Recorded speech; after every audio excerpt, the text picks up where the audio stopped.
and welcome to Dealing with the Difficult History of Lynching, a speaker series by the Jefferson County Memorial Project. My name is Joi Brown, and I'm the Executive Director of the Jefferson County Memorial Project. The Jefferson County Memorial Project is a grassroots coalition aimed at educating Jefferson County citizens about our own county's history of racial terror lynchings. We do that through four main goals. The first being researching our county's documented victims of racial terror. Secondly, educating the community about this history through programming such as this one. Next, placing historical markers throughout the county where these racial terror lynchings occurred, as well as working toward retrieving our monument from the Equal Justice Initiative's National Memorial for Peace and Justice. And last but definitely not least, advocating where reform is still needed today. Next, I'd like to introduce one of this year's 2021 Research Fellows, Leo Proctor. In the years following the Civil War, white intolerance towards the idea of equal rights led to generations of abuse, exploitation, and violence meant to intimidate black people and enforce the racial hierarchy of the antebellum South. Lynching became a means by which white mobs could not just extrajudicially murder someone on the basis of race, but the practice itself became an entire function of white power, a systemic form of terrorism, essentially, that sought to intimidate and control black people across the nation.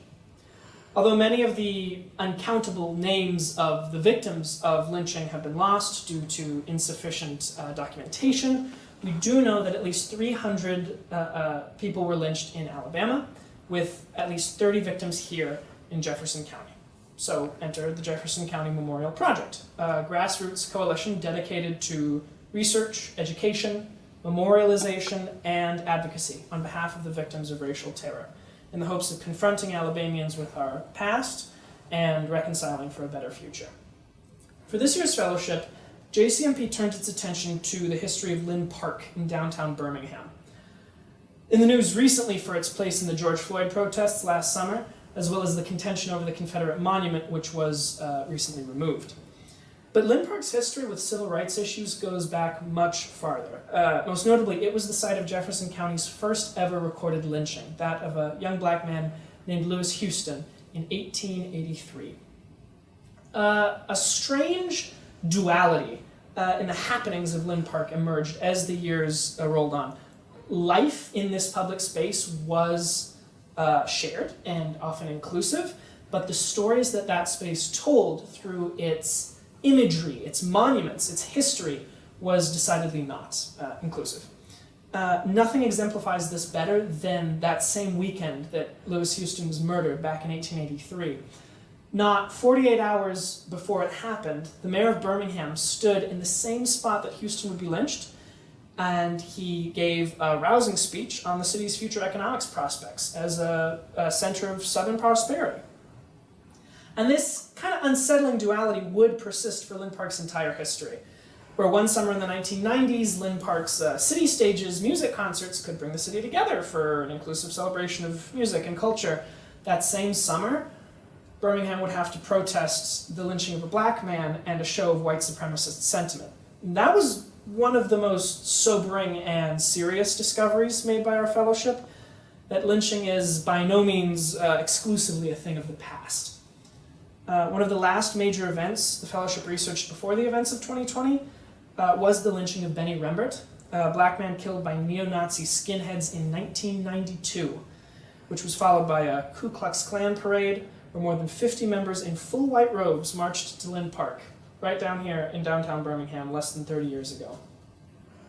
Considering all this, I want to finish with two personal words that I think tie in well with JCMP's core mission. The idea of memory eternal. In my religious denomination, these words are meditatively used every time that the church gathers as a body to mourn anyone whom death has taken from us. And they come to mind for me now when contemplating these victims of racial terror, which are the focus of the Jefferson County Memorial Project. To me, these words help encapsulate why erecting a monument in Lynn Park would be so important. Lynn Park has always been a space of memorial, The surge of Civil War monument building in the 1890s in Lynn Park and Birmingham throughout the South is critical in understanding the myth of the lost cause of the Confederacy. And the history of lynching, in continuity with that culture of memorialization, has something that we found in our research to be powerful and tangible, even today, unfortunately. One is reminded of that overused but very true William Faulkner adage that the past is not dead, it's not even past.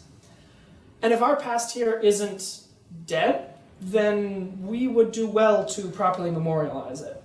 To that end, Lynn Park sits in the heart of our city, having contained a lot of good and a lot of irredeemably bad. City Hall stands on one side of it, Jefferson County Courthouse on the other. Knowing the power of a public space, how public spaces can affect life, how we've seen that they have in the past, what better place could there be for a permanent marker to those lives that were too easily lost and too often forgotten? May their memory be eternal.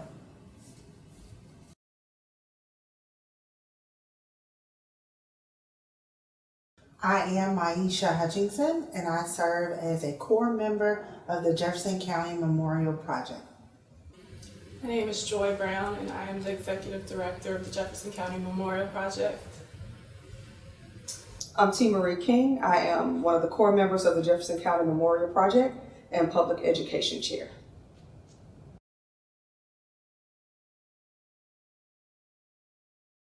Connection to the history of lynching is my great-great-grandfather, my paternal great-great-grandfather, that I discovered upon my first visit to the National Memorial for Peace and Justice in spring of 2018.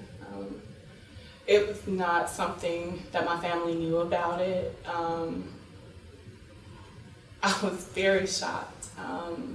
My initial reaction was one of just pure shock and then heartbreak, because I think even as a Black person in America, it's easy to be naive that, you know, this history happened, but there's no way that could have happened to my people.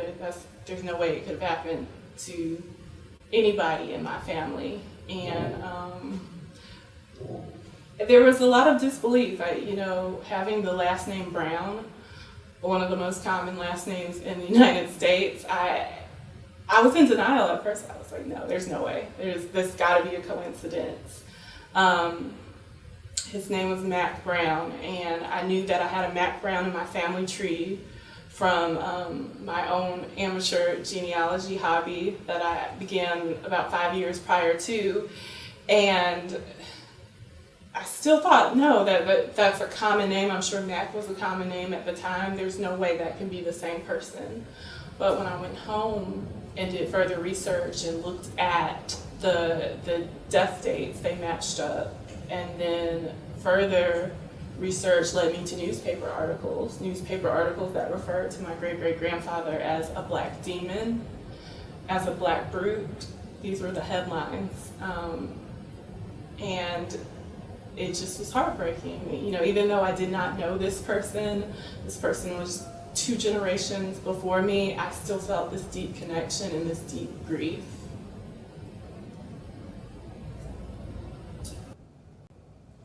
My connection to the history of lynching is my great uncle, Ed Bracy.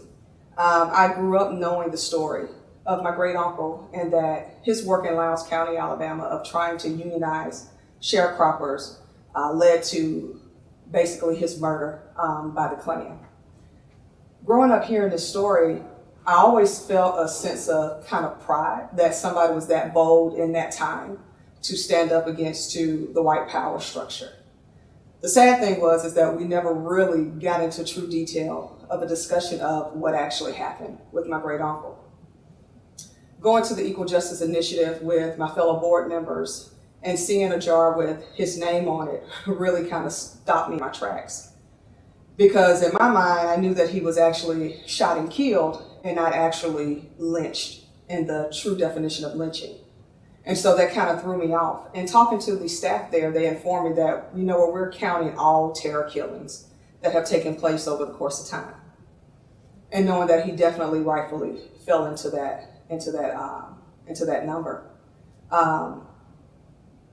My personal connection to the history of lynching was unraveled and discovered to me about 3 years ago on opening day of the Equal Justice Initiative's Memorial Lynching Monument in Montgomery, when I literally turned the corner and saw the Wilcox County marker and saw my family's last name on that marker. The name I saw was Riley Gully, and I saw that he was lynched in September of 1893.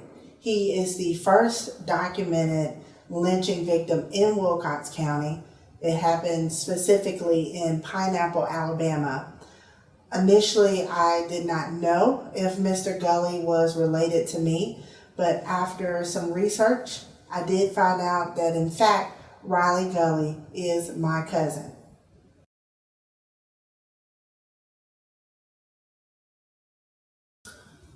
My initial feeling 3 years ago, rounding that corner and seeing my family's last name, was of pure shock. It was pain, a cry that I did not expect, because quite frankly, of course, this man died before I was thought of, but he is a part of my lineage, and it makes me think, is this why I feel so connected to community and why I feel so connected to the work of making this world a better place? And I know that's very cliche to say that, but I have a true connection for people who have lived through traumatic experiences. And I think 3 years ago, I found out the root cause of that.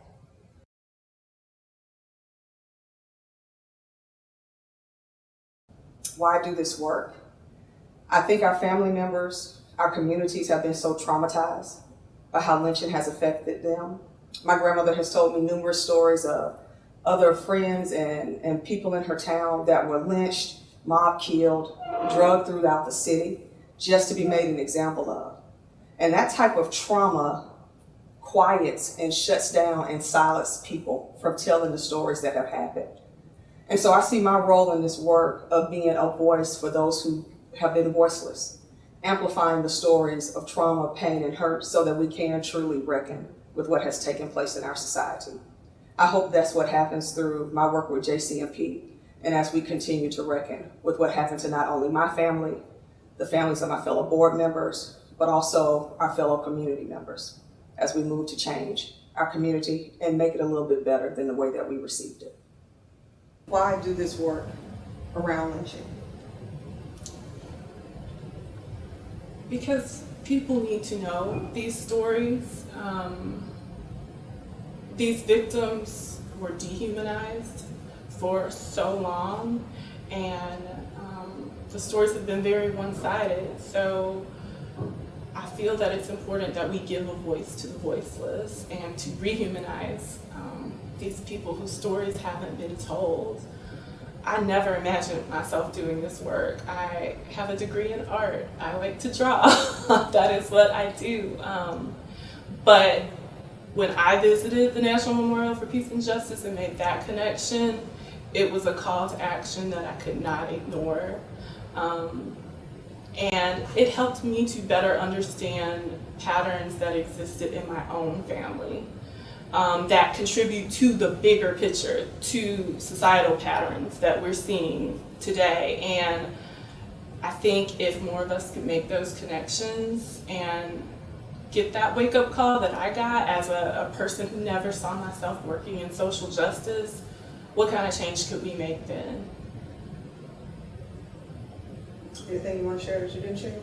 I think we've wanted to work on healing and reconciliation without the actual acknowledgement of the hurt and the pain. And with that, I think we can get to the steps of reconciliation and to know that we have a past and that we are the foundation of that past. And it is with that foundation that we can move forward with the hope of healing, with the hope of reconciliation, with the hope of understanding each other in the bigger sense of this world.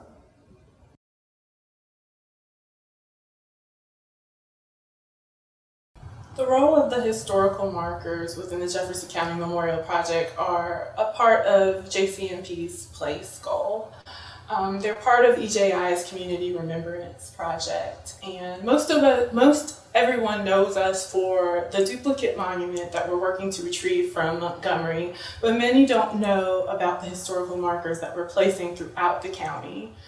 These markers are being placed at locations that are tied to the history of these racial terror lynchings, and some in the actual places where racial terror lynchings occurred. So it helps us to really get out in the community and work with citizens and learn these stories about these people that were lynched in these areas that have never been told. It's a great way for citizens to engage and learn history about their own area that, as I said, it hasn't been told. Many of this information is found through just organic community conversations that basically turn into oral histories. And it allows us to bring the history that EJI is trying to teach in Montgomery to the local communities, because not everyone is able to make it to the National Memorial for Peace and Justice. So it's a great way to bring that history and spread awareness about this difficult history within our own community. Thank you so much for joining us for this critical conversation. We, the Jefferson County Memorial Project, could not do the work that we do without our community.